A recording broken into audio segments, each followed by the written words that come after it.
Welcome back. Our guest is the chairperson of the Public Accounts Committee, the Honorable MP for Etiwa East, Abena Osei-Asare. We're just talking about the work of the committee and some of the issues that have come up. As I said, MP for Goma Central A+ had petitioned the Speaker to remove her as chair because he felt she had a moral challenge with her previous position.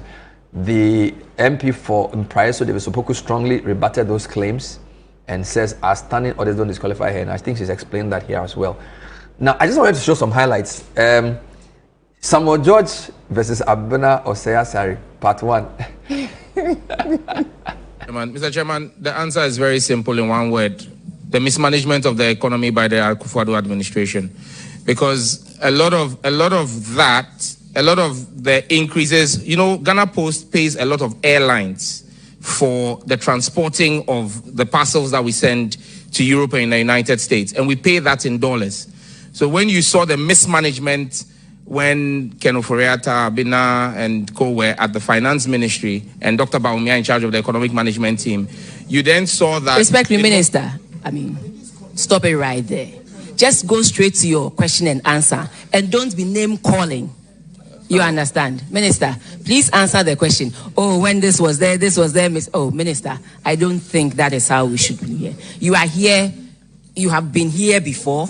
I have been where you are before. I'm guided, Let's just Chairman. Go straight to the point. I'm guided, Chairman. Thank you. So in 2023, when the CD depreciated, you realize that because we're paying in dollars, if you were paying a fee of $100 to an airline, and the exchange rate was 8, our expenditure would have been 800 cedis. And then when it went to 16 in 2023, you then have the challenge that your expenditure now becomes 1,600. So that's what accounted for that. So is the forex loss. So that was you and Samuel George. What entity were you discussing? It was Ghana Post. Was it some losses they made? Yes, that particular year they made a deficit.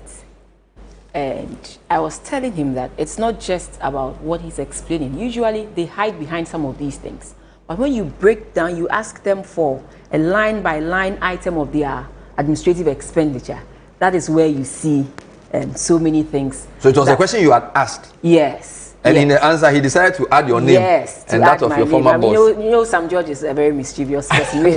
But credit to him, he sort of changed track when he didn't confront you. So that was a bit easier. Let's go to Minta Kando as well. So by the way, this was resolved, right? Yes. After this, there was no wahala anymore? No. I just drew his attention to the fact that he should look at the other line items and see where they are overspending. And then they can also work on that to reduce the expenditure. Because he wanted to blame the financial management. That is just one item. Their expenditure is made up of several line items. So maybe those losses were FX related, but okay. Yeah. Let's do the health minister. I think I don't know whether they came with the NHIS, but this is Kwamna Minta Kando and you. But we have to deal with this emergency situation. So what we have done is that we are rolling out the software. We have a 4-week plan. We are doing the piloting. All other agencies are on board. Medical superintendents are on board. CEOs of the various agencies who are interested parties are on board. AG on board. Yoko on board. NITA on board. All other cybersecurity, everybody is on board. Where we have to retrieve what belongs to the state, the appropriate agencies will deal with that. For now, the ministry's target aim is to look at how we can get out of this mess, Mr. Chairman. Thank you very much. Minister, you see the platform I gave initially, you were reluctant to respond. But you see, this platform is for free. You are not paying any money, you are not paying for any item 13 because, it is here and we are taking care of all that.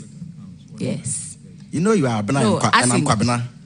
You are Abena and I'm Kwabena. Minister, there's one thing you mentioned that the former minister said, the vendor has been overpaid and it's in... I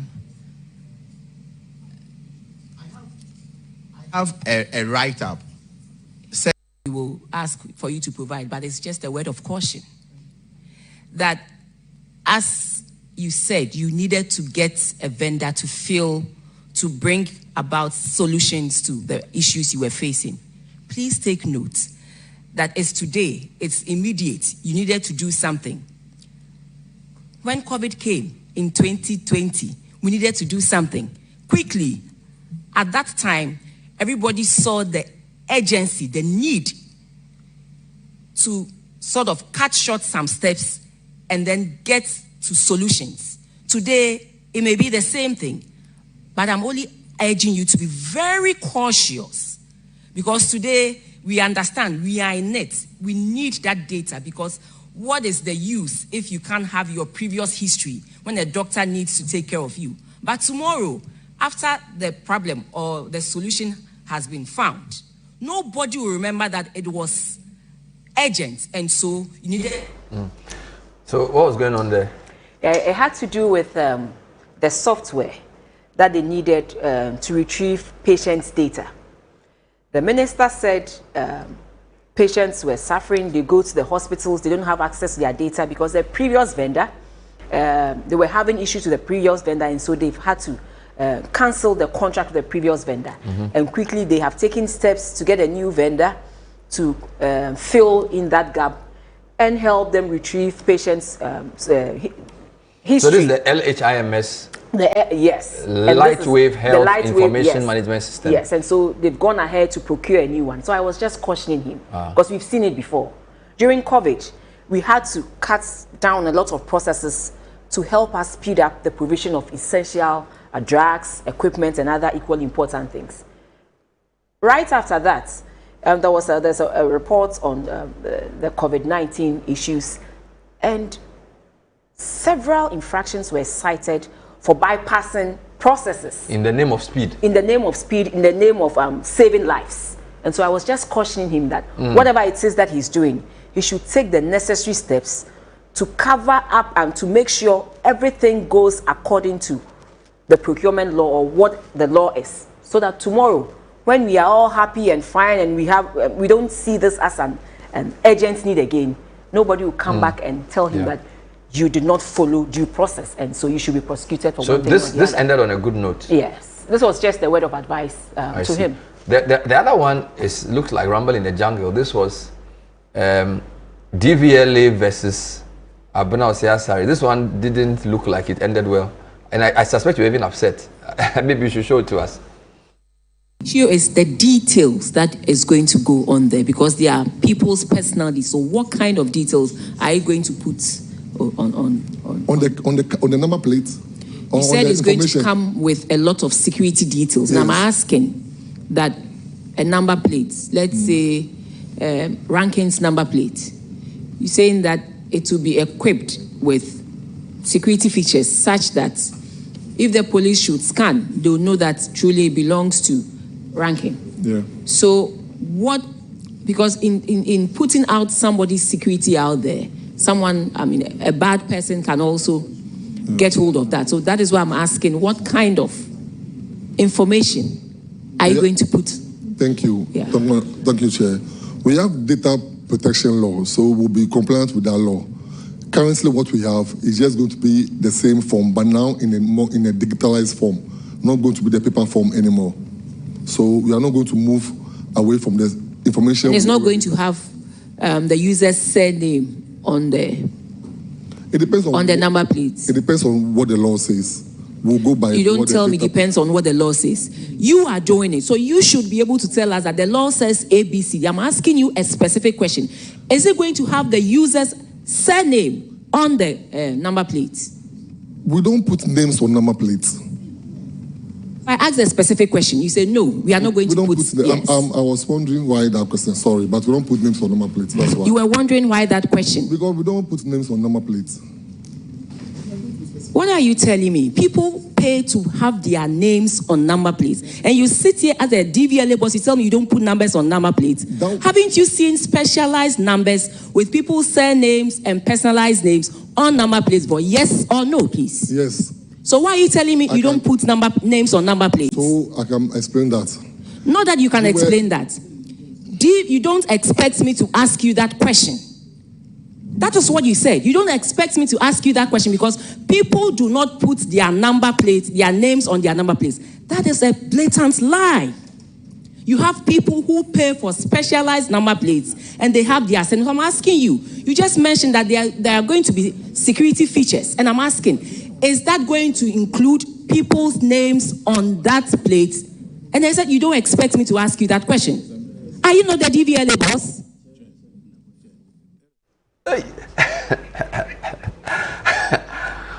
Maybe you should host a show. You'll be a very powerful host, Pao. Because the way you open your eyes and ask the question, if I was sitting, I'm very afraid. You are very angry, eh? I wasn't angry, but you know, when you are given positions, you have to live up to those positions. You came, you told us you were doing ABCD, especially in with reference to the number plates. You are coming up with new security features.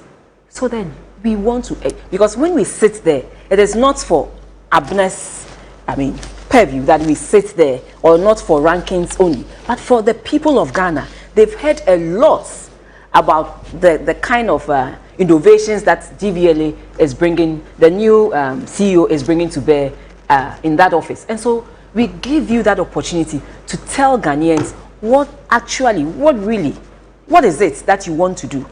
And we gave him that opportunity and he chose to, you sounded angry, even when the answer he said, when he said he will find out what the law says or something to that nature. Because you are advising us, you are telling us that this is what you are going to do. You should have known what the law says. Then otherwise, why are you encouraging or telling us that we are going to have a new number plate? Is it now that you are, after you have done that, you're going to find out what the law says about that? When we sit there, it's about the people of Ghana, and sometimes we echo their concerns. So when we give you that opportunity to share what you do with the people of Ghana, it is not Abena asking, neither is it ranking asking, but people of Ghana need answers. Did it go down well? Did he? Because this is, how did it end? I didn't watch the full thing. Did you smoke the peace pipe? I gave him the opportunity to answer, and he chose to answer it the way he did. Wow. Yeah. That's very interesting. There was one that a lot of us in the public were very impressed with in relation to the ECG and how the ranking member linked the infraction to the demand for higher tariffs. And I think I need to show this. For some reason, you are not the one asking the question, but you were there with your ranking, right? Let's just watch that. This is ECG. Another one, you said cleaning expenses, 2.8 million, that was your budget. But ECG spent 10.4. How many suits did you clean for that?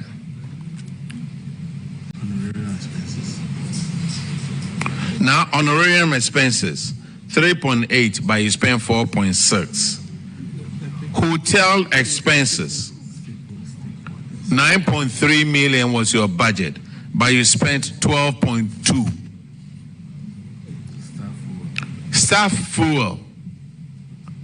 Hey, did they drive around the world? Budget was 2.8, and you spent 3.6 million. Communication expenses, ECG. Their budget was 4.2, but you spent 7.9 million. Consultancy, budget was 40 million, but you spent 58.6 million. All these you did it on your own without even board approval. Industrial relations, your budget was 2 million, but you spent 13 million. Stakeholders' expenses, your budget was 3.1 million, and you spent 49 million. And you want to increase our tariffs. Yeah, that's shocking, actually. Yes, well, I remember I gave that block figure of the confirmed budget of 144 million Ghana cedis. They ended up doing a little over 300 million Ghana cedis. So the excess was 189 million Ghana cedis. Wow. And so that was the breakdown of the 189 million Ghana cedis. This is 2023-24? Yes. ECG? Yes. So even the ranking and yourself did not think they deserved the... No, so we felt that if they should clean their house, because the reason why they claim they are increasing tariffs is because they are not raising enough revenue to enable them pay their IPP, the independent power producers, and also take care of other equally important things. And so this is just the tip of the iceberg. There was another where they had collected 11 point something billion, a little over, yes, about 11.9 billion in the cash waterfall mechanism accounts. The cash waterfall mechanism accounts is the accounts where they collect all the revenues and put it in there, and then they pay the IPPs, the independent power producers, so that if you are able to pay them, government through Ministry of Finance will not have to subsidize. Wow. Yes.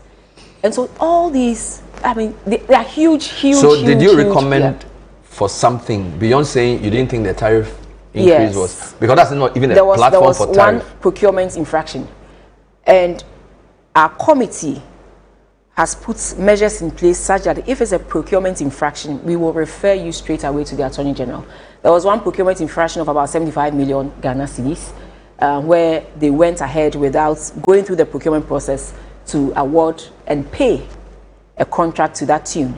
And so that's so the committee referred that to the Auditor General? To the AG. Attorney General. Yes. By the way, the person sitting in that chair was not ECG MD when this happened. Bernard, most of the people we see, most of the people who come in there are not people who were there when these infractions were created or occurred. One. So why don't you invite the person who was there? So there, I'm coming to that. If for one reason or the other you feel that they will have to come, once you draw our attention to it, the Public Accounts Committee, you know, we have the powers of the High Court. We can also summon them to appear before us. And to also so former appointees can be summoned? Yes, to make their submission on an infraction that and they have been cited for in the Auditor General's report. But I believe that in that same vein, when you inherit an office, you inherit both the liabilities and the assets. There are a couple of CEOs and Director Generals who discharged themselves very well, even though they were not there when all these infractions took place. I mean, they showed us the steps that they had taken and to make sure they mitigate those infractions, and for some of them, take it off their books completely. Wow. A typical example was the CEO for Minerals Investments, MIF. The lady? Madam Nelson. I had to commend her. There was another one doctor from the Northern Development Authority. I mean, I was so impressed. He had just assumed the role, I mean, was it 2 or 3 months ago? But then he had taken steps. That yes, I wasn't there when all these things occurred, but this is what I have done. And I want you to support me to make sure I clean my books. And there are others who also kept consistently saying that, well, make sure you let everybody know that I wasn't there when it happened. I wasn't there when it happened, so I haven't bothered. But on this ECG matter of spending over 180 million beyond budget, shouldn't the committee be prosecuting or recommending prosecution? We will recommend that and take it to the floor of Parliament for adoption. Okay. So that is what. So if the plenary agrees. Yes, and then yes. But as a committee, you will recommend prosecution? Certainly, this is not the only infraction, serious infraction. There are a couple of infractions that we feel should go beyond just recommendations of bringing it back, but recommendations of seeing to it that whoever caused this infraction, I mean, must be called to answer. Everybody has to be accountable. We should all know that when we are put in positions, we ought to account when the need arises. We ought to account to our people and what was placed in our hands. This is Point of View. My guest is Abena Osei-Asare. She's the former Minister of State and Minister of Finance, former Deputy Minister, now Chair of the Public Accounts Committee. When we come back, we'll talk about the budget. Atufosin released his budget in 3 days. Where is the economy? What is she expecting? Stay with us.